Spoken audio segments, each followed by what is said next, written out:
وبشر الصابرين الذين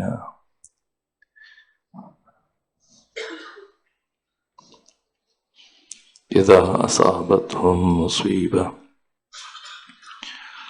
قالوا إنا لله وإنا إليه راجعون۔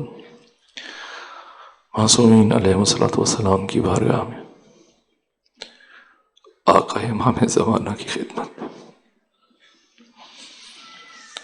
آپ تو تمام مومنین کی خدمت میں تسلیت اور تعزیت پیش کرتا ہوں۔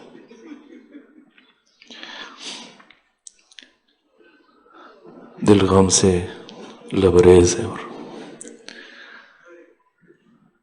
ایسی کیفیت نہیں کہ انسان کچھ کہہ سکے، ابھی تک دل و دماغ یہ قبول کرنے کے لیے تیار نہیں کہ ہم یتیم ہو چکے اور ہمارے آقا اور سید و سردار اور ہمارے رہبر شہید ہو چکے۔ آپ کو ہو شہادت کی یہ سرخ موت مبارک ہو۔ اگرچہ دل رنجور ہے اور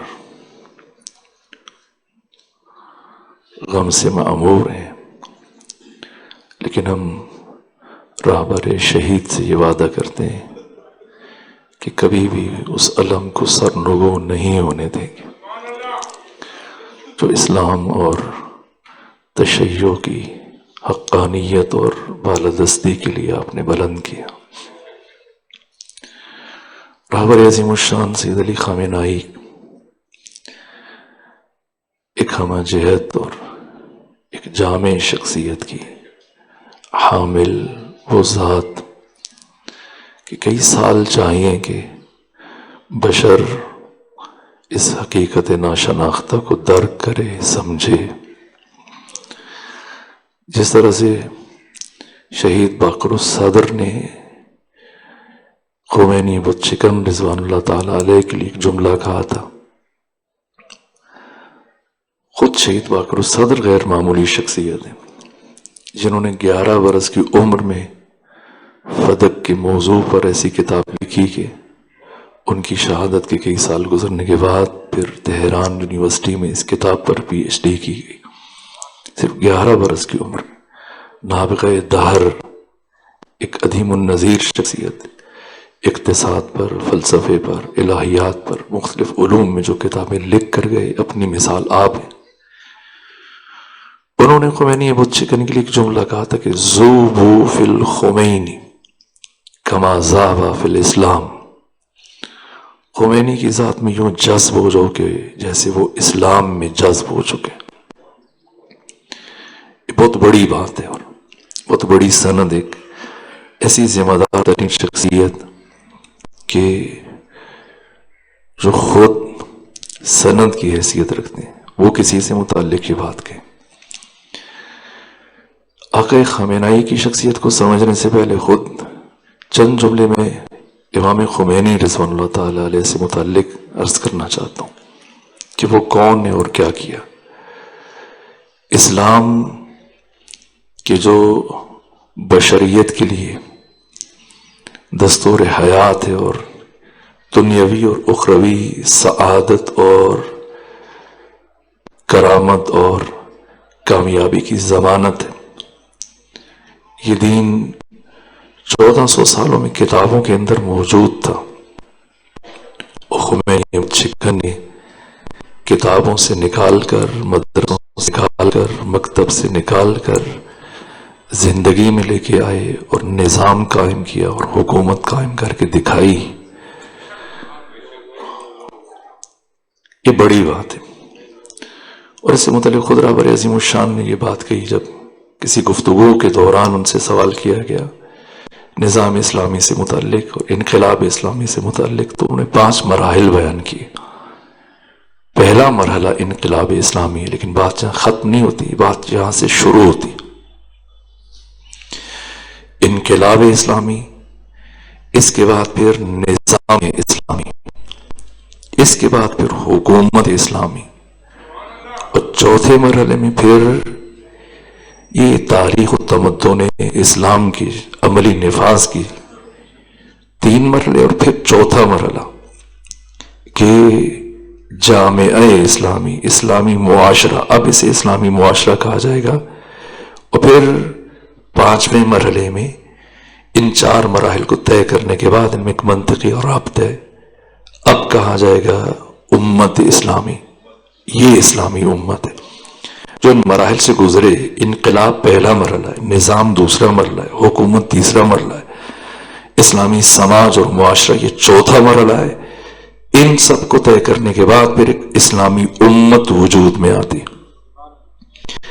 اس کے خد و خال خود سیرت معصومین علیہ السلام میں اس کی حدود، مثالیں کس طرح سے سہل انداز میں معصومین نے سمجھائی کہ بات۔ ہمارے یہاں دیکھیے دین کا تصور، مثلا اگر میں دیندار کہوں تو آپ کے ذہن میں ایک خاص فرد آئے گا جس کی داڑھی ہے، کوئی چھوٹی ہے، بڑی ہے، یا اس کے سر پہ دستار ہے یا ٹوپی ہے، کندھوں پہ ردا ہے، ہاتھ میں تسبیح ہے، پیشانی پہ سجدے کا نشان ہو۔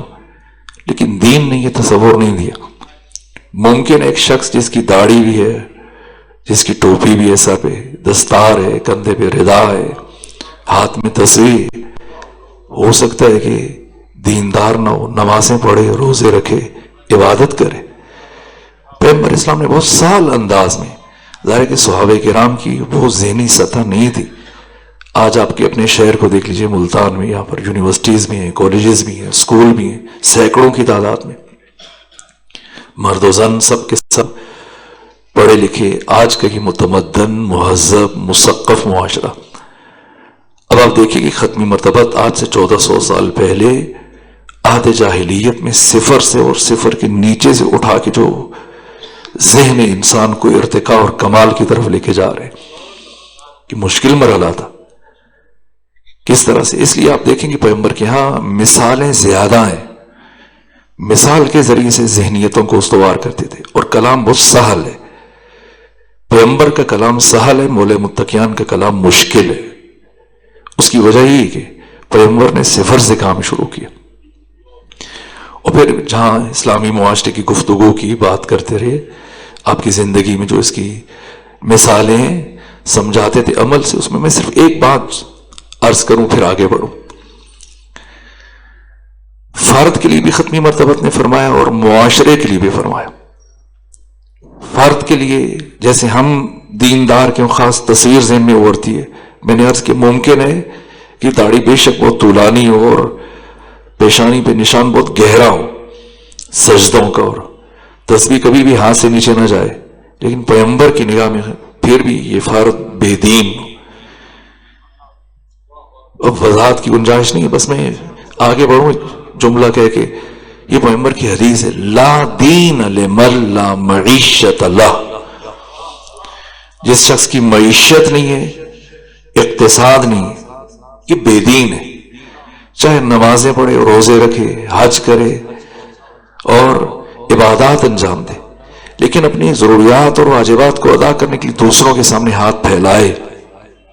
آپ دیکھیں دین میں بیکاری چاہے تہجد گزارے، بھیک مانگنے والا چاہے نماز شب پڑھے، وہ باقاعدگی سے ساری زندگی نماز شب کبھی نہ چھوڑے، عدالت میں ایسے شخص کی گواہی قبول نہیں۔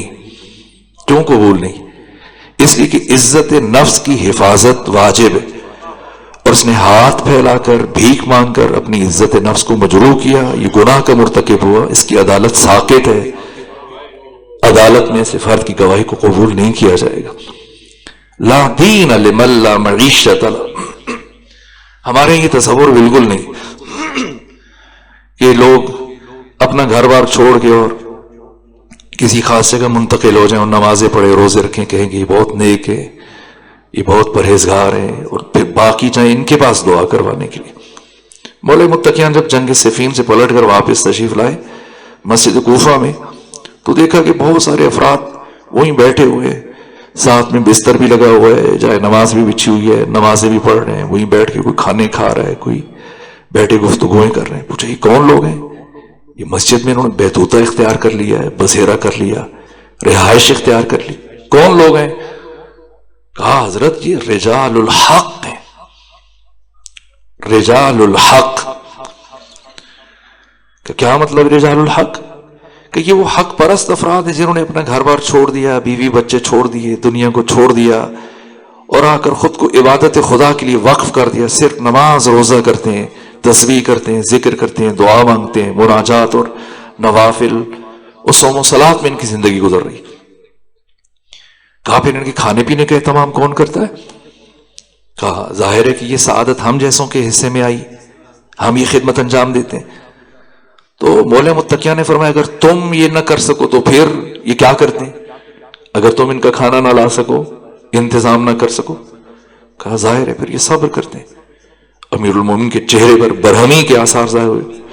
فرمایا کوفی کی گلیوں کے کتے بھی یہی کام کرتے ہیں. دین میں یہ گنجائش نہیں ہے. لا دین لمن لا معیشت لہ. فرد کے لیے بھی کہو، معاشرے کے لیے بھی ختمی مرتبہ نے سمجھایا.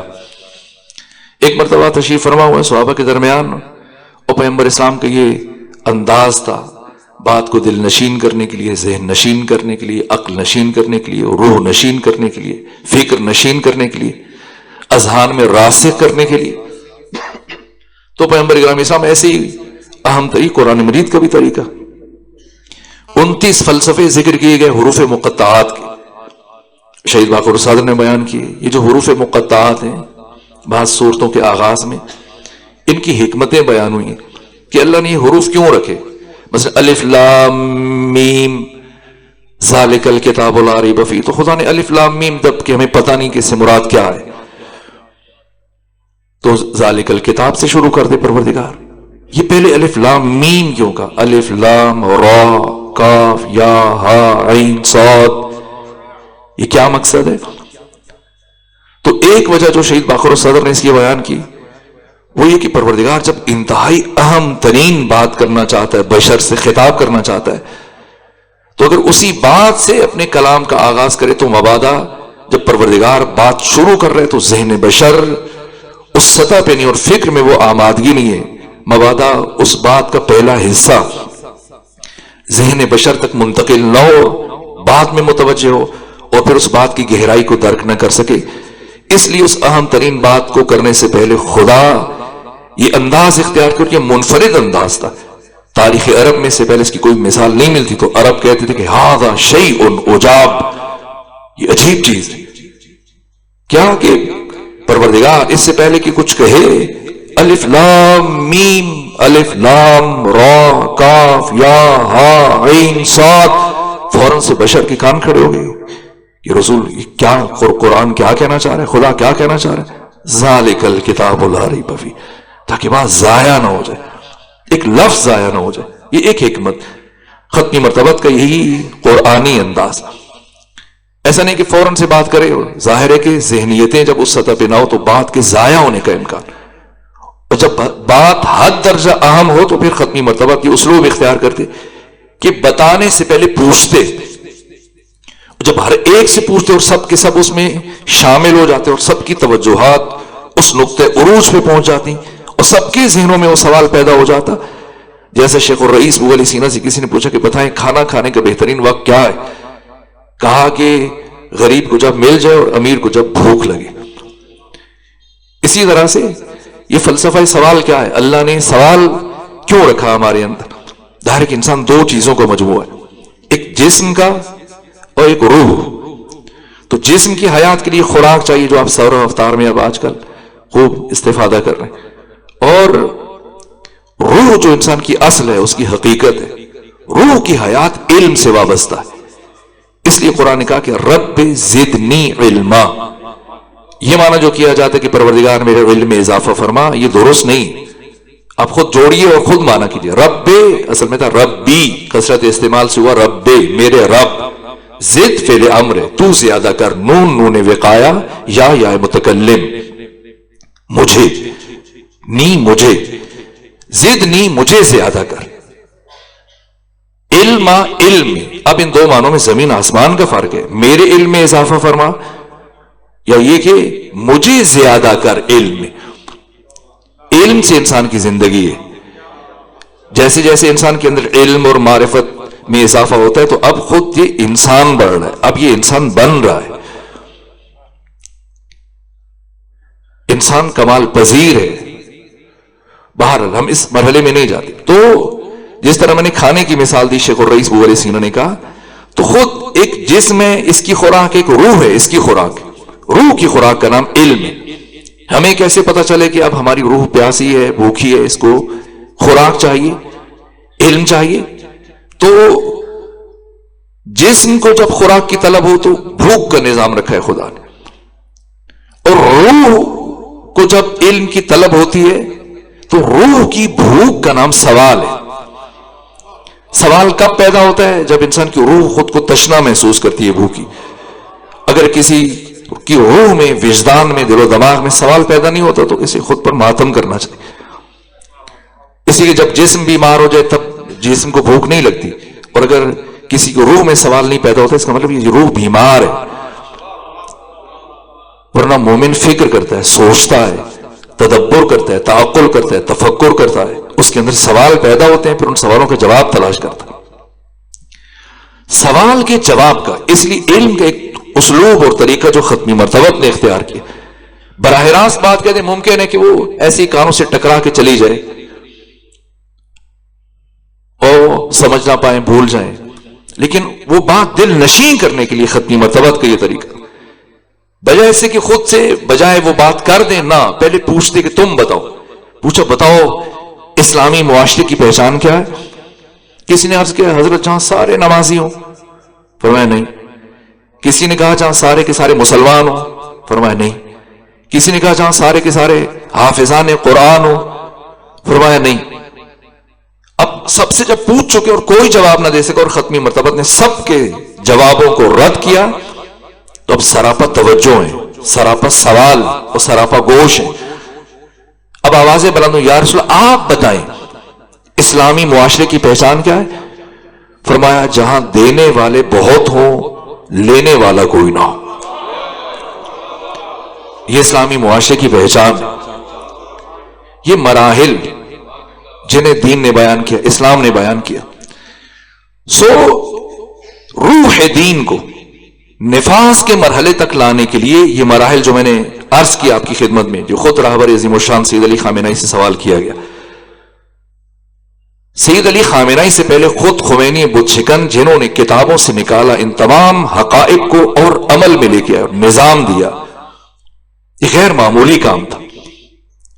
کیوں وہ کامیاب ہوئے اور کس طرح سے اہل بیت کے زخموں پر مرہم رکھنے میں آپ کو کامیابی ملی، عہد غیبت میں ایک مرحلہ طے کرنے میں کیوں کر کامیاب ہوئے. اور یہ جو نظام ولایت فقیہ، دیکھیے میں ایک بات عرض کرتا ہوں آپ خدمت، یہ جو کہا جاتا ہے ولی فقیہ اور ولایت فقیہ، یہ کیا چیز ہے؟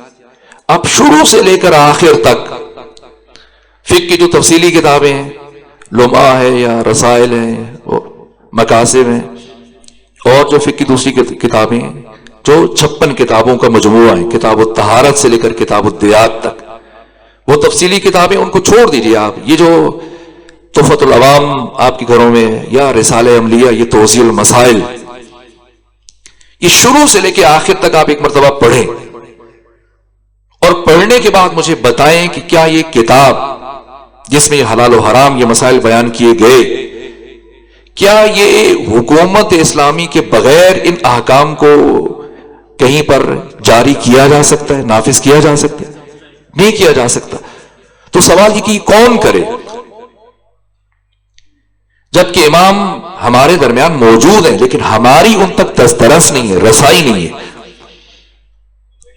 آقا امام زمانہ ہمارے درمیان ہے لیکن ہمارا عمل اور امت کی آزمائش مطلوب ہے، امتحان مطلوب ہے، جو بھی وجوہات ہیں، لیکن رسائی نہیں ہے.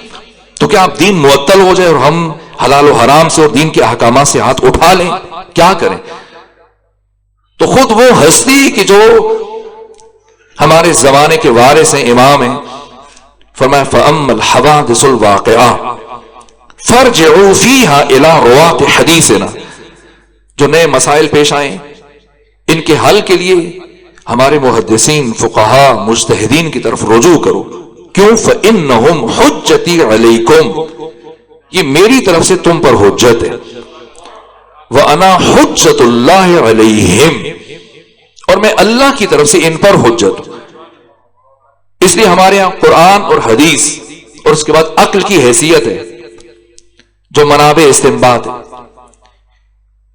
جو چوتھا منبع کہا جاتا ہے اجماع، اجماع من حیث الاجماع کی ہمارے حیثیت نہیں ہے. ہم اجماع کو منابع استنباط میں سے نہیں مانتے. قرآن، سنت، عقل، اجماع. عقل اور قرآن و سنت ان میں ہم عینیت کے قائل ہیں، وحدت کے قائل ہیں. کیوں؟ کلما حکم بہ العقل حکم بہ الشرع. ہر وہ چیز جس کا عقل حکم دیتی ہے شریعت بھی اسی کا حکم دیتی ہے. وَكُلَّمَا حَكَمَ بِهِ الشَّرْعُ حَكَمَ بِهِ الْعَقْلُ. ان میں وحدت ہے. البتہ عقل مطلق ہو، عقل مضاف ہو جائے تو پھر عینیت سمجھ میں نہ آئے تو پھر گلہ نہیں کرنا چاہیے. تو حقیقتاً یہ دو منابع قرآن اور سنت. عقل اس لیے کہ حکم عقل حکم شرع میں عینیت پائی جاتی. اور چوتھی چیز اجماع. سارے کے سارے اگر علماء بھی اکٹھے ہو جائیں تو اس کی محدث اکٹھے ہو جائیں حیثیت نہیں ہے. کیوں حیثیت دی جاتی ہے اجماع کو؟ اجماع من حیث الاجماع کی حیثیت نہیں ہے. اجماع کی حیثیت اس لیے کہ اجماع کاشف قول معصوم ہے. اس لیے یہ ممکن نہیں کہ سارے علماء ایک غلطی پر جمع ہو جائیں. اگر جمع ہو غلطی پر تو پھر امام پر ظہور کرنا واجب ہو جائے گا، یا کم سے کم ان کی رہنمائی کرنا واجب ہو جائے گا. اس لیے اجماع کی حیثیت ہے. اجماع کاشف قول معصوم ہے. تو اب ایک فقیہ اجتہاد یہ کوئی انوکھی چیز نہیں، الگ چیز نہیں، اس میں کوئی دقت نہیں ہے، پریشانی نہیں. آپ بیمار ہو جائیں تو کس کے پاس جاتے ہیں؟ ڈاکٹر کے پاس جاتے ہیں. تو کیوں آپ کسی اور فرد کے پاس کیوں نہیں جاتے؟ انجینئر کے پاس کیوں نہیں جاتے؟ کسی بقال کے پاس، سبزی فروش کے پاس کیوں نہیں جاتے؟ ڈاکٹر کے پاس کیوں جا رہے ہیں؟ اسی کو اسے مہارت ہے، اس نے جسم کے ان مراحل کو سمجھا ہے، بیماریوں کو تشخیص دے سکتا ہے، ان کی دوا دارو کی صلاحیت رکھتا. ایسی فقیہ ہے. یہ اطاعت نہیں ہے، تقلید. آپ ڈاکٹر کی تقلید کر رہے ہیں مطلب کیا؟ اب آپ نے اس ڈاکٹر کو اپنا مولا اور آقا مان لیا؟ نہیں. ظاہر ہے کہ ہم خود نہیں سمجھتے ایک چیز کو تو ماہر کی طرف رجوع کیا. اسی طرح ہم حلال و حرام فقہ کو ویسے فقہی اعتبار سے جیسے ڈاکٹر بننا ہر فرد پر لازم ہے، فقہی اعتبار سے یہ واجب کفائی ہے. اس طرح سے باقی جو شعبہ حیات ہیں جو انسانیت کی فلاح سے وابستہ ہیں، انہی میں سے ایک مجتہد فقیہ ہم میں سے ہر فرد پر واجب ہے کہ وہ فقیہ بنے. جیسے نماز جنازہ ہم سب پر واجب ہے اگر کسی مومن کی وفات ہو جائے، لیکن دین نے یہ اجازت دی ہمیں کہ اگر کچھ لوگ نماز جنازہ ادا کر دیں تو باقیوں سے تکلیف ساقط ہو جائے گی. یہ واجب کفائی ہے. ڈاکٹر بننا واجب کفائی ہے، مجتہد بننا واجب کفائی ہے، فقیہ بننا واجب کفائی ہے. کچھ لوگوں نے اگر یہ ذمہ داری لی تو انہوں نے ہمارا کام کیا، وہ ہمارے محسن ہیں. تو دین نے ہمیں یہ گنجائش دی کہ ہم حلال و حرام میں ان کی طرف رجوع کر سکتے ہیں. اگر ہمیں اعتماد ہے کہ عادل ہیں، ثقہ ہیں، حلال زادہ ہے، مومن ہے، اثناشری ہے، یہ ساری شرائط، عالم ہونا کافی نہیں ہے، ساری شرائط ہو، حلال زادہ نہ ہو تقلید جائز نہیں ہے، اثناشری نہ ہو تقلید جائز نہیں ہے، ساری شرائط اکٹھی ہیں تو ہم تقلید کریں گے. یہ فقیہ جو ہمیں دین بتاتا ہے، یہ سارے کے سارے فقہا مل کر اگر کسی ایک بات پر اکٹھے ہو جائیں تو یہ ہمارا عقیدہ ہے کہ غلطی پر جمع نہیں ہو سکتے. تو اگر یہ تمام فقہا اپنے درمیان میں سے عادل ترین، زاہد ترین، عارف ترین، شجاع ترین ایک شخصیت کو منتخب کر لیں اور اسے اپنا سرپرست مان لیں تو خود ان پر اور باقی تمام افراد پر اس کی اطاعت لازم ہو جاتی ہے. یہ ولی فقیہ کی بات ہے. اب وقت نہیں، میں ظاہر ہے کہ اگلے مرحلے کی طرف جانا چاہ رہا ہوں. یہ تیمم ہے. اگر آپ کے پاس پانی نہیں ہے تو کیا نماز نہیں پڑھیں گے؟ نہیں، آپ تیمم کریں گے. نماز بہرحال واجب ہے. دین کے حلال و حرام واجبات یہ سلسلہ، یہ حکومت کی نظام لازم ہے. جب تک آقا کا ظہور نہیں ہو جاتا تو کیا کریں؟ تیمم کر کے نماز پڑھیں. یعنی کسی جامع الشرائط فقیہ کے پیچھے چلیں، اس کی اطاعت کریں، اور جب آقا کا ظہور ہو جائے گا وقتی آپ آمد تیمم برخاست. ولی فقیہ کی بھی جو اطاعت ہو رہی ہے در حقیقتاً امام کی اطاعت ہو رہی ہے. امام نے حکم دیا ہے، امام نے ہمیں ایسے نہیں کہ بے شتر بے مہار کی مانند چھوڑ دیو نا. کیا ہم یہ سمجھتے ہیں کہ اتنا بڑا انقلاب تمام تر مخالفتوں کے باوجود، جب ساری دنیا مخالفت پر کمر بستہ تھی، ایک فقیر آنے میں کامیاب ہو گیا؟ مگر امام خمینی میں اتنی طاقت، اتنی توانائی کہاں سے آئی؟ ممکن نہیں تھا. مسلسل آقا امام زمانہ کی تائید شامل حال تھی. یہی وجہ ہے. دیکھیں، کتاب الطہارت سے لے کر کتاب الدیات تک یہ 56 فقہ کی کتابیں، ان میں حلال و حرام آپ توسیع المسائل اٹھائیں. مجتہد اکثر یہ واجب ہے، یہ حرام ہے، یہ واجب ہے، یہ حرام ہے، یہ مستحب ہے، یہ مکروہ ہے. لیکن فروج اور دماء، خون کا جب مسئلہ آ جائے یا اس طرح کے موضوعات آ جائیں تو پھر وہاں پہ وہ ہزار احتیاط سے کام لیتا ہے. فتوے سے پہلے بھی، فتوے کے بعد بھی احتیاط ہے واجب. جب کسی کی جان بیچ میں آ جائے. محمد حسین شاہ ایک جوان شہید ہوئے تھے جب اسلام آباد میں مفتی جعفر حسین آل اللہ مقامہ، ان کے دور میں، تو آخر عمر تک وہ گریہ کرتے تھے کہ میں قیامت کے دن اس خون کا کیا جواب دوں گا. ذمہ داری ان کے کندھوں پر. ایک فقیہ ہزار احتیاط سے فتویٰ دیتا ہے، مبادا اس کے فتویٰ کی وجہ سے کوئی جان ضائع ہو جائے.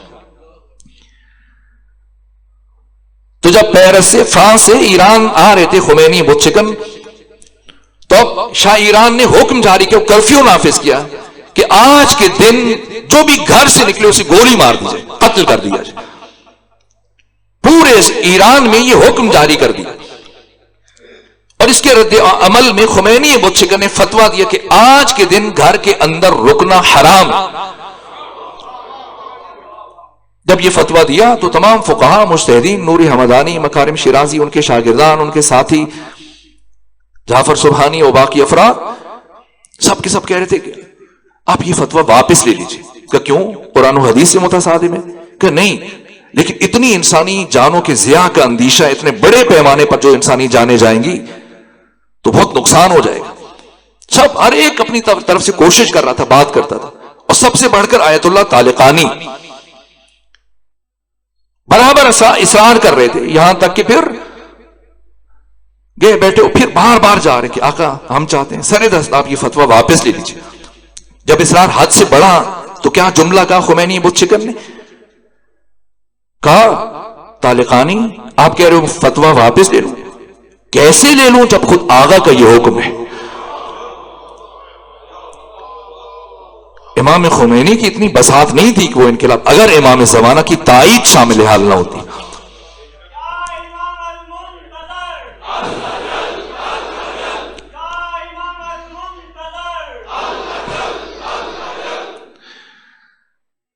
انقلاب آیا آقا کی تائید کے نتیجے میں، باقی ہے آقا کی تائید کے نتیجے میں. امام خمینی کو اگر کچھ لوگ سمجھتے ہیں کہ محض ایک عالم ہیں، ایک فقیہ ہیں، ایک سیاسی لیڈر کے طور پہ، نہ، حقیقت نا شناختہ. کون ہے خمینی بت شکن؟ وہ فرد جس نے ساری زندگی میں ایک مکروہ عمل کا ارتکاب نہیں کیا. آپ کے ساتھ رہنے والے علماء، آپ کے فرزندان، آپ کے ساتھی، کبھی کسی فرد نے آپ سے معمولی ایک مکروہ عمل کا مظاہرہ نہیں دیکھا. یہ چھوٹی بات ہے. جس فرد نے ساری زندگی ایک مرتبہ نماز تہجد کو ترک نہیں کیا. سید احمد خمینی کہتے ہیں تہران میں شدید برف باری ہو رہی تھی، کئی دن سے مسلسل، اور کئی فٹ تک برف جم چکی تھی. اس ٹھنڈک کی وجہ سے، سردی کی وجہ سے پانی ٹوٹیوں کے اندر برف بن چکا تھا اور گھر میں پانی نہیں تھا. اب تہجد پڑھنا تھا، نماز شب کا وقت آیا. ہم نے دیکھا کہ اب یہ 70-75 سال کا بوڑھا کیا کرے گا. تو اس سردی میں ٹھٹھراتے ہوئے گئے گھر کے صحن میں، اور کورے کی موٹی تہ دم جمی ہوئی تھی. شدت تھی، سردی، برف ہٹائی، کورا ہٹا کے اس کو ہاتھوں سے توڑ کر پھر ٹھنڈے پانی سے وضو کر کے نماز تہجد ادا کی. زندگی بھر معمول. ماہ مبارک رمضان میں ہر 3 دن میں ایک قرآن ختم کرتے تھے، اور ہر دوسرے تیسرے مہینے وہ قرآن اور مفاتی جو آپ کی مطالعہ میں ہوتا تھا اس کو آج ہم 2 لفظ پڑھ جائے تو فوراً مفاتی سے یہ روایت ضعیف ہے، یہ نہیں پڑھنی چاہیے، یہ زیارت کہاں سے آ گئی. اور سید احمد خمینی کہتے ہیں کہ اگر ایک رات میں جاگ کر اعمال کرنے ہیں اور ہر عمل کے لیے الگ غسل ہے تو یہ 70-75 سال کا بوڑھا ہر عمل کے لیے الگ سے غسل انجام دیتا. کبھی سر تسلیم سراپا آپ جس فرد نے پوری زندگی نماز کو تاخیر میں نہیں ڈالا. ہمارے ہوتا ہے کچھ مرحلہ کی میٹنگ ہے، یہ چیز ہے، چلو کوئی بات نہیں، پھر نماز بعد میں پڑھ لیتے ہیں، پہلے بات مکمل کر لیں. جب پیرس سے آ رہے تھے واپس ایران کی جانب تو اب ایک غیر یقینی صورتحال تھی پوری دنیا میں. جو لوگ جڑے ہوئے تھے پتہ نہیں اب یہ خیر سے پہنچیں گے نہیں پہنچیں گے، ان کے جہاز کو راستے میں تباہ کر دیا جائے گا، انہیں قتل کر دیا جائے گا، ایران آئیں گے تو پھر کیا ہوگا. اس سے پہلے ان کا انٹرویو نشر ہو رہا تھا اور دنیا کے مختلف ٹی وی چینلز کے جو نمائندے تھے وہ مائک لگا کے اور رپورٹنگ کر رہے تھے، لکھ رہے تھے. ابھی 2-4 منٹ گزرے، 1-2 باتوں کے جواب دیے اور پھر اچانک سے مڑے اور بیٹے سے کہا، سید احمد سے، کہ مجھے لگ رہا ہے کہ زور کا وقت ہو رہا ہے، کہ بس 1 منٹ باقی ہے، کہ السلام علیکم ورحمۃ اللہ وبرکاتہ. وضاحت بھی نہیں دی کہ میں نے نماز پڑھنی. اور اس درجہ قانون کے پابند. میں نے کہا زندگی میں مکروہ عمل کا بھی ارتکاب نہیں کیا. فرانس میں رہے کافی عرصہ، کئی مہینے گزر گئے تو دسترخوان پہ آپ کے ساتھیوں نے، شہید بہشتی وغیرہ، شہید مطہری، انہوں نے ایک بکرا ذبح کروا کے آپ کے لیے گوشت پکوا کے. اب پوچھا یہ گوشت کہاں سے آ گیا؟ کہا کہ بہت وقت گزر گیا تو ہم نے حدیث میں پڑھا ہے کہ 40 دن اگر گوشت نہ کھایا جائے، مومن نہ کھائے تو بد اخلاق ہو جاتے. تو ہم نے کہا بہت کئی مہینے گزر گئے آپ کے لیے گوشت کا انتظام کریں. تو اس لیے ہم نے ایک بکرا، چونکہ سرکاری سطح پہ جو ذبح کیا جاتا تھا وہ شرعی ذبیحہ نہیں، اس کا گوشت صحیح نہیں، تو ہم نے گھر پہ اہتمام کیا. اس لیے کہا نا میرے لیے حرام ہے. کہ کیوں؟ کہا جس ملک نے مجھے پناہ دے رکھی اس ملک کے قوانین کی اوپر عمل پیرا ہونا شرعاً مجھ پر واجب ہے. دیکھیں آپ کے فتاوا بھی باقی مجتہدین سے آپ کو الگ نظر آئیں گے کہ کبھی آپ تھوڑا سا تقابل نہیں. مثلا اگر ایک شخص روڈ کراس کرتے ہوئے گاڑی لگے اس کی موت ہو جائے تو کوئی ہلاکت کی موت ہے، لیکن اگر زیبرا کراسنگ وہ جگہ جو مسافروں کے لیے وقف کی گئی ہے ادھر سے گزرتے ہوئے جا رہا ہے، یہ شہادت کی موت ہے، قانون کی پاسداری میں اس کی موت ہو رہی اگر گاڑی سے ٹکرا جائے. ایک ایسا فرد جس کی زندگی کا محور خود ذات خدا ہے. یہاں تک کہ جب وہ روانہ ہو رہے تھے پیرس سے تو لوگ گھبرائے ہوئے تھے، ڈرے ہوئے تھے، یہ شخص پتہ نہیں خیر سے پہنچ پائے گا نہیں پہنچ پائے گا، اس کی تیاری کو راستے میں تباہ کر دیا جائے گا، پہنچ کر مار دیا جائے گا. تو ایک خاتون اینکر پرسن آگے بڑھی، پوچھا آقا خمینی کیا سمجھتے ہیں آپ خیریت سے پہنچ جائیں گے؟ کہ نہیں معلوم. کہ کیا سمجھتے ہیں ایرانی قوم آپ کا ساتھ دے گی؟ کہ نہیں معلوم. کہ کیا سمجھتے ہیں آپ شاہ ایران کا تختہ الٹنے میں کامیاب ہو جائیں گے؟ کہ نہیں پتا. آپ کو کیا لگتا ہے آپ وہاں حکومت بنانے میں کامیاب ہو جائیں گے؟ کہ نہیں پتا. اس خاتون نے تعجب سے کہا ساری دنیا کو آپ نے پریشان کر رکھا ہے اور ہزاروں لاکھوں لوگ آپ کے انتظار کر رہے ہیں اور آپ سے جو بھی سوال پوچھا جا رہا ہے آپ کہہ رہے ہیں نہیں پتا. کہ تمہارے سوال غلط ہیں، جتنے سوال تم نے مجھ سے پوچھے یہ میرے متعلق نہیں، یہ خدا سے متعلق ہے. میں جاؤں گا نہیں جاؤں گا خدا جانتا ہے، پہنچوں گا نہیں پہنچوں گا خدا جانتا ہے، حکومت بنا پاؤں گا نہیں بنا پاؤں گا خدا جانتا ہے، لوگ میرا ساتھ دیں گے نہیں دیں گے خدا جانتا ہے. مجھ سے میرا کام پوچھو. اگر دنیا کا کوئی ایک ملک مجھے پناہ دینے کے لیے تیار نہ ہو میں اسی طرح سے دنیا کے بارڈروں کے اوپر سفر کرتا رہوں گا، لیکن کبھی طاغوت کی غلامی کا توق اپنی گردن میں نہیں ڈالوں گا. کوئی میرا ساتھ دے تب بھی حق پر کھڑا ہوں، کوئی میرا ساتھ نہ دے تب بھی میں حق پر کھڑا ہوں.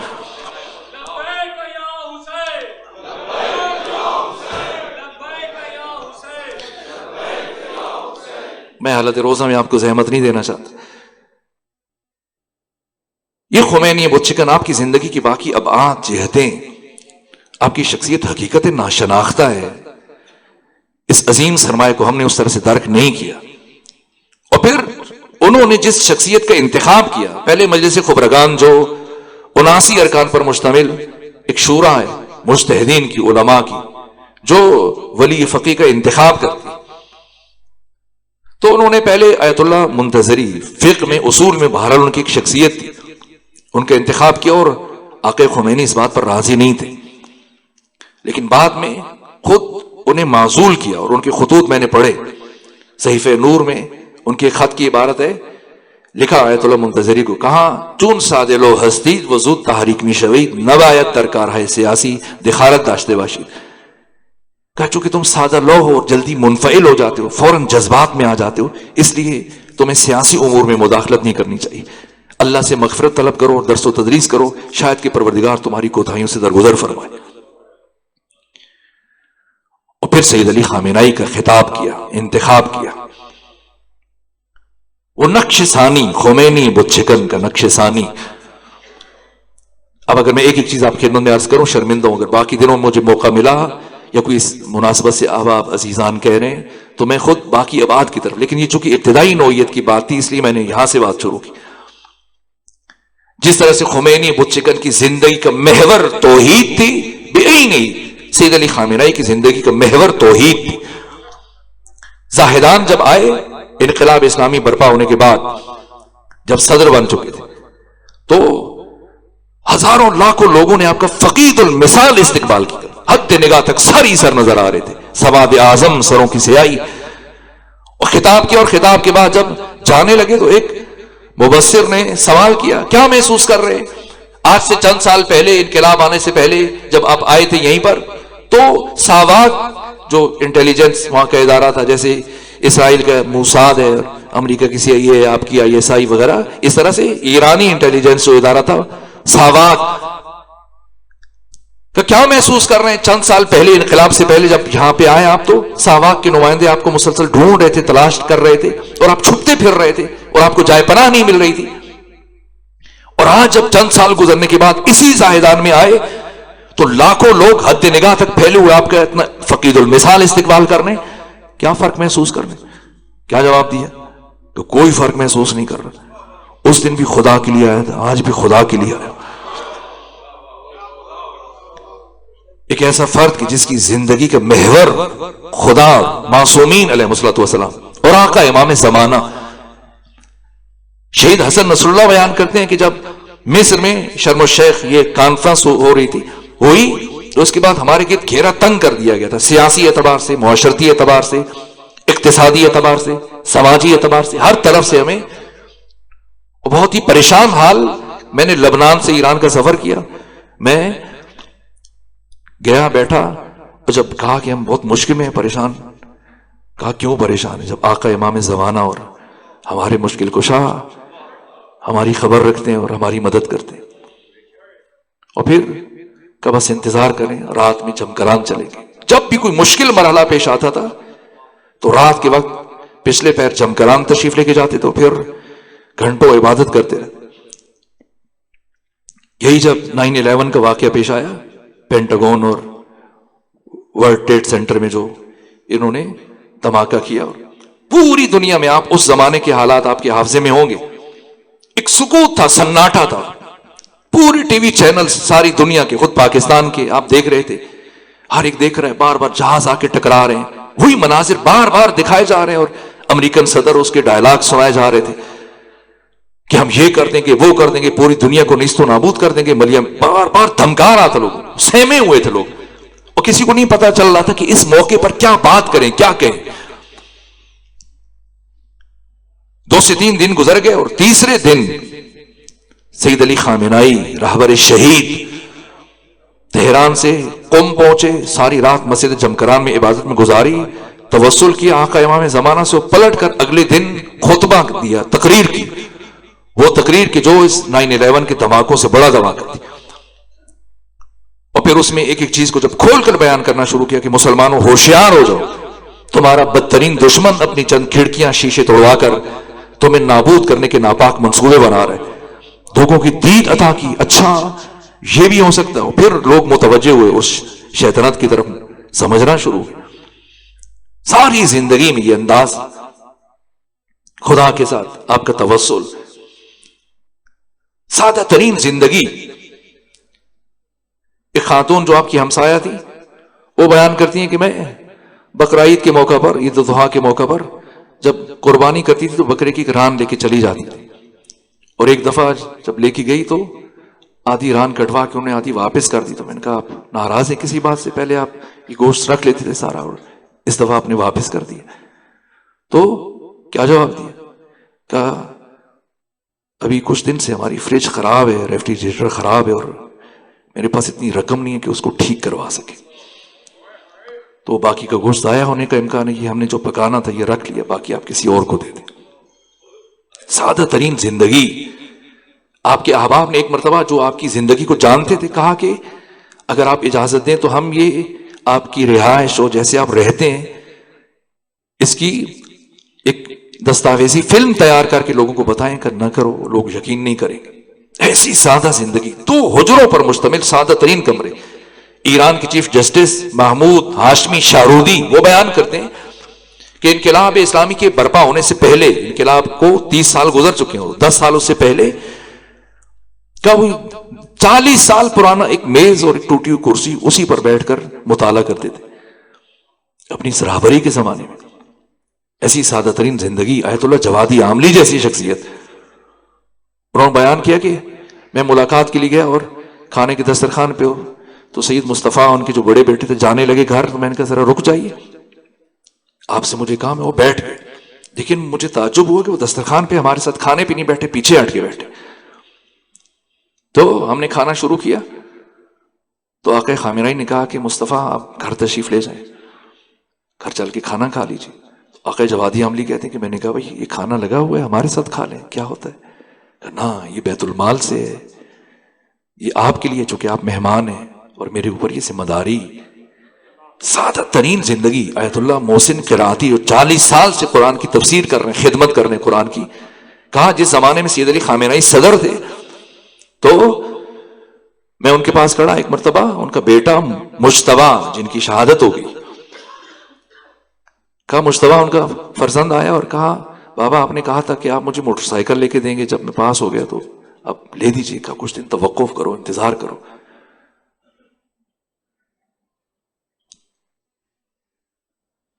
تو بیٹے نے تعجب کا اظہار کیا. کہا کیا سمجھتے ہو؟ تم سمجھتے ہو شاید میرے پاس رقم ہے اور تمہیں نہیں دے رہا. یہ ابا جو میرے کندھوں پہ ہے یہ بھی بیت المال سے ہے، یہ حکومت کی طرف سے، چونکہ میں صدارت کی ذمہ داری ادا کر رہا ہوں. اتنی سادہ ترین زندگی. یہ بعض پہلو اگر مجھے وقت ملا آنے والے دنوں میں باقی آقا کی مجالس ترحیم کا ایسے اب آپ کہہ رہے تھے اگر کوئی ممکن ہوگا تو میں اس میں باقی یہ مراحل بیان کروں گا. شرمندوں کے وقت ختم ہو رہے ہیں. پھر آپ کی زندگی کی جو علمی ابعاد ہے. اپنی طلبگی کے زمانے میں، جوانی کے زمانہ میں ایک بڑا کتاب خانہ تھا، لائبریری تھی مشہد میں ان کے محلے میں. وہاں سے مستعار کتاب لے کے آتے تھے، کتاب پڑھی واپس کی. اور ریڈنگ سپیڈ کے حوالے سے ایران میں شاید پہلے یا دوسرے نمبر پہ ہیں، جو بہت کم وقت میں تیزی سے سورت سے پڑھنے میں ایک مہارت ہے، ایک فن ہے سورت سے چیز کو پڑھنا. 2-4 گھنٹوں میں پوری کتاب پڑھ ڈالنا. تو وہاں سے کتاب مستعار لیتے، 1-2 دن میں پڑھ کے واپس کرتے. ہزاروں کتابیں جس لائبریری میں ہر روز کتاب لے کے جاتے، دوسرے تیسرے دن اور پھر واپس کرتے. اور ایک دن جب آئے کہا کہ اب کوئی نئی کتاب آئی ہو تو کہنا یہ جتنی تھیں آپ پڑھ چکے، اب اور کوئی کتاب آئے گی تو میں خود بتا دوں گا. اتنے وسیع المطالعہ کہ خود فقی فیلسوف آیت اللہ تقی مصباح یزدی، میں نے ان کی وہ گفتگو دیکھی ہے، ویڈیو موجود ہے، آن دی ریکارڈ ہے، آپ نے بھی، آپ میں سے بعض نے دیکھی کہ خود آیت اللہ تقی مصباح یزدی آئے راہبر کا ہاتھ چومنا چاہ رہے ہو، بار بار ہاتھ وہ پیچھے کر رہے ہیں یہاں تک کہ وہ پاؤں پہ گرے اور پاؤں کا بوسہ لے لی. جذباتیت نہیں ہے، وہ جانتے کہ یہ فرد کس سطح پہ ہے، آقا امام زمانہ کے ساتھ قرب کی کیا منزل ہے. میں وہ گفتگو سنی، پوچھ رہے بار بار فلاں کتاب آپ نے پڑھی؟ کہ نہیں میں نے. وہ کہتے ہیں میں نے اس کا نام بھی پہلی دفعہ سنا ہے. اتنا دقیق مطالعہ، اتنی وسیع مطالعہ کی حامل شخصیت. آیت اللہ جوادی عاملی، آیت اللہ حسن زادہ عاملی، عرفاء، مفسرین، مجتہدین، فقہا کی نگاہ میں یہ ایک الگ موضوع ہے. اگر آنے والے دنوں مجھے موقع ملا میں کسی محفل میں بیان کروں گا. بس ایک جملہ اور عرض کروں، یہاں تک کہ آیت اللہ تقی بہجت جب یہ قوم تشریف لائے چند سال پہلے کی بات ہے، اور فقید المثال استقبال ہوا، لاکھوں لوگ آئے، اور انہی میں ایک 90 سالہ بوڑھا فقی عارف آیت اللہ تقی بہجت وہ لوگوں کے بیچ میں کھڑے ہو کے آپ کے استقبال کے لیے کھڑے. اور جب ملاقات کی کہا آپ کو زحمت نہیں کرنی چاہیے، مبادا اتنے رش میں ہجوم میں آپ کو کوئی نقصان ہو جاتا، تکلیف ہو جاتی، تو کیا جواب دیا آیت اللہ تقی بہجت نے؟ کہا اگر اہل قوم کو پتا ہوتا کہ آج کون آیا ہے اور اس کی زیارت کا کتنا اجر اور ثواب ہے تو سارے آج کے دن کوئی ایک فرد اپنے گھر میں نہ بیٹھتا۔ امام زمانہ کی وہ مخلص سپاہی تھے جو اپنی نمازوں میں شہادت کے لیے دعا کرتے تھے، عاشق اہل بیت، عاشق امام زمانہ۔ میں سوچا ہوں میں کس کا ذکر کروں، وقت ختم ہو رہا ہے، مجلس مکمل کرنی ہے، چند جملے مصائب کے عرض کرنا چاہتا ہوں۔ جارج جرداق، وہ عیسائی محقق جنہوں نے 5 جلدوں پر مشتمل کتاب لکھی، صوت العدالت الانسانیہ، اردو زبان میں اس کی تلخیص شائع ہوئی ایک جلد میں، ندائے عدالت انسانی۔ انہوں نے یہ کتاب لکھی مولا متقیان کی 5.25 سالہ عہد حکومت پر، اور بہت منفرد کتاب ہے، بے نظیر کتاب ہے۔ یہ کتاب لکھی اور لکھنے کے بعد پھر یہ ہوائی سفر ان کے لیے ڈاکٹر نے منع کر رکھا تھا، تو یہ بحری جہاز سے ہی گئے، لبنان سے پہنچے تہران، آقا خامنہئی سے ملاقات کی، اور ملاقات کے بعد جب یہ اٹھنے لگے تو آقا خامنہئی نے ان کے ہاتھ کا بوسہ لیا کہ میں آپ کا، علی ابن ابی طالب کا فرزند ہونے کی حیثیت سے آپ کا شکریہ ادا کرتا ہوں کہ آپ نے تاریخ انسانی کی مظلوم ترین شخصیت کی عظمت کو اجاگر کرنے کے لیے قلم اٹھایا، لیکن جناب جارج جرداق آپ کا کام ادھورا ہے، ناتمام ہے۔ تو آقا جارج جرداق کہتے ہیں کہ کیسے مکمل ہوگا؟ تو کہا تب مکمل ہوگا کہ جب، یہ عجیب بات ہے، میں خود جب پہلی مرتبہ یہ بات پڑھی تھی تو مجھے حد درجہ حیرت ہوئی تھی، لیکن پھر میں نے اس کے راز کو سمجھا۔ کہا کہ اگر کام مکمل کرنا چاہتے ہیں اور علی کی سیرت کی تکمیل چاہتے ہیں تو پھر علی کی شیر دل بیٹی زینب بنت علی سلام اللہ علیہ سے متعلق بھی لکھیں۔ یہ سننا تھا کہ وہ زار زار رونے لگے، اور علی اکبر ولایتی جب انہیں رخصت کرنے کے لیے ان کی بھی شہادت ہوئی، یہ اس وقت ایران کی وزیر خارجہ تھے۔ تو کہا کس بات پہ گریہ کر رہے ہیں آپ؟ تو وہ ایک جملہ کہا بشرنی القائد بالاسلام، قائد نے مجھے اسلام کی بشارت دے دی، مجھے لگ رہا ہے کہ جب میں اس ہستی کو پڑھوں گا جس کا نام لیا ہے تو اسلام قبول کیے بغیر نہیں رکوں گا۔ اور یہی ہوا کہ پھر گئے ہو مشرف بے اسلام ہوئے۔ راہبر قسانی زہرا سلام اللہ علیہ کی مصائب خطبہ جمعہ میں انہوں نے جو پڑھے تھے، میں کوشش کروں گا انہی مصائب کے چند جملے آپ کی خدمت میں عرض کر دوں، اور جو جملے خود ثانی زہرا نے عبید اللہ ابن زیاد کے دربار میں کہے، اور جو جملے ثانی زہرا نے یزید ابن معاویہ ابن ابو سفیان ابن حرب ابن امیہ کے دربار میں کہے۔ جب بی بی پہنچی رسن بستہ، تاریخ انسانی کا مشکل ترین سفر طے کر کے بے پالان شتر کی پشت پر سفر طے کیا۔ بے پالان شتر کی پشت کا سفر کیسا ہوتا ہے؟ صحابی رسول حضرت ابو ذر غفاری کو پہلے مدینہ سے شام منتقل کیا گیا، پھر شام سے واپس ربضہ لایا گیا۔ جب شام سے ربضہ بھیجا گیا تو 3 دن کا یہ سفر تھا، اور ان کو بے پالان شتر کی پشت پر بٹھا کر امیر شام کے سپاہیوں نے یہ سفر طے کروایا تھا۔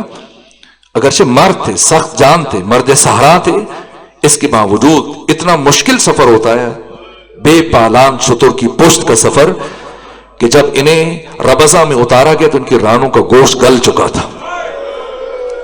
19 دن مسلسل، میں نے کبھی اسی ممبر سے بیان کیا تھا، سفر 1 مہینے سے بھی زیادہ کا تھا، 19 دن میں طے کروایا گیا۔ جب 19 دن میں بے پالان شتر کی پشت کا یہ سفر طے کروایا گیا ہو، تاریخ انسانی کا مشکل ترین سفر، یہاں تک کہ اس سفر کے بعد بھی ایسا نہیں کہ آپ یزید کے دربار میں لے جاتے، نہ، جب یزید کو پتہ چل گیا کہ اسیر آ چکے ہیں، اب تیاریاں تیز کر دی گئیں، وہ کہا کہ روکا جائے جب تک کہ دربار پوری طرح سے آمادہ اور تیار نہ ہو جائے۔ یہاں تک کہ پہلے مرحلے میں بازاروں سے گزارا گیا، اور بازاروں میں گزارنے سے پہلے 3 دن متواتر شام شہر کے دروازے پر بٹھایا گیا. ان بیویوں نے بچوں نے 15 آذانیں سنی. 3 مرتبہ سورج کو طلوع ہوتے ہوئے دیکھا, 3 مرتبہ سورج کو غروب ہوتے ہوئے دیکھا. بازار سج رہے, دربار سج رہے. پہلے مرحلے میں بازاروں سے گزارا گیا اور اس طرح سے کہ اتنی سنگباری کی گئی. میں نے خود پڑھا ہے کہ بیویوں کے لیے چلنا مشکل ہو گیا اور ثانیہ زہرا کوہنیوں کے بل چل کے آگے بڑھ رہی تھی. اس پروپیگنڈے کے نتیجے میں جو حاکم شام نے شام میں روا رکھا تھا, اہل شام کی خواتین اپنے گھروں سے گرم کھولتا ہوا پانی چھتوں پر لے کے گئی تھی. جہاں سے بیویاں اور بچے گزر رہے تھے, یہ گرم کھولتا ہوا پانی ان کے سروں پر گرایا جا رہا تھا. مشکل ترین سفر طے کر کے جب یہ بیویاں بچے پہنچے, باقی کی مصائب میں آنے والے دنوں پڑھ دوں گا, بس ایک جملہ عرض کروں اور یہیں پر رک رہا ہوں. یہاں تک کہ جیسی یہ سفر طے کیا, سارے سفر میں بیویاں روکی نہیں. ثانیہ زہرا نے ایک مرتبہ بھی نہیں کہا کہ قافلے کو روکا جائے, نہ. پہلی مرتبہ ثانیہ زہرا کہاں رکی؟ یزید کے دربار کے دروازے پر. سپاہی چاہ رہے کہ بی بی کو اور بچوں کو اس طرح سے اسیروں کے ہمراہ لے کے جایا جائے. یزید منتظر ہے کہ اب جلدی پہنچایا جائے. اس کے باوجود ثانیہ زہرا زمین پر بیٹھ گئی. باقی بیویوں نے حالہ بنا لیا. سید سجاد آگے بڑھے, پوچھا پھوپھی اماں تھک گئی ہیں, گھبرا گئی ہیں, پریشان ہیں؟ فرمایا سجاد میں نہیں گھبرائی, پریشان نہیں ہوں. کہا پھوپھی اماں پھر کیوں زمین پر بیٹھ گئی ہیں؟ کہ سنو سید سجاد, آج سے 20 سال پہلے 40 ہجری میں جب میرے بابا علی کے سر پہ ضرب لگی تھی تو شب شہادت, اپنی شہادت سے کچھ دیر پہلے جب تمام اولاد کو وصیتیں کر رہے تھے, سب سے آخر میں مجھے اپنے قریب بلایا اور قریب بلانے کے بعد میرے کان میں ایک وصیت کی تھی, جس کے بعد میرے بابا کی شہادت ہو گئی تھی. اور اس کے بعد مسلسل 20 سال بنو ہاشم کی خواتین مجھ سے پوچھا کرتی تھی, علی کی بیٹی بتائیں آپ کے بابا نے وقت آخر آپ کو کیا وصیت کی تھی؟ لیکن میں نے کبھی کسی کو نہیں بتایا. اے سید سجاد, آج زندگی میں پہلی مرتبہ آپ کو بتانے لگی ہوں. میرے بابا علی نے مجھ سے کہا تھا, اے میری بیٹی زینب, تجھے اپنی زندگی میں ایک دن ننگے سر یزید جیسے شرابی کے دربار میں, اے میری بیٹی زینب, تجھے اپنی زندگی میں ایک دن ننگے سر یزید جیسے شرابی کے دربار میں جانا پڑے گا.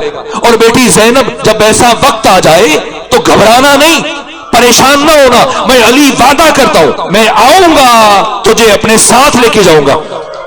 سجاد میں گھبرائی نہیں, اپنے بابا علی کا انتظار کر رہی ہوں. یہاں تک کہ کچھ لمحے گزرے تھے, یا ثانیہ زہرا یہ کہتی اٹھ کر کھڑی ہوئی, السلام علیکہ یا ابتا, السلام علیکہ یا امیر المومنین. پروردگار بحق امیر المومنین ہماری اس عبادت کو اپنی بارگاہ میں قبول فرما.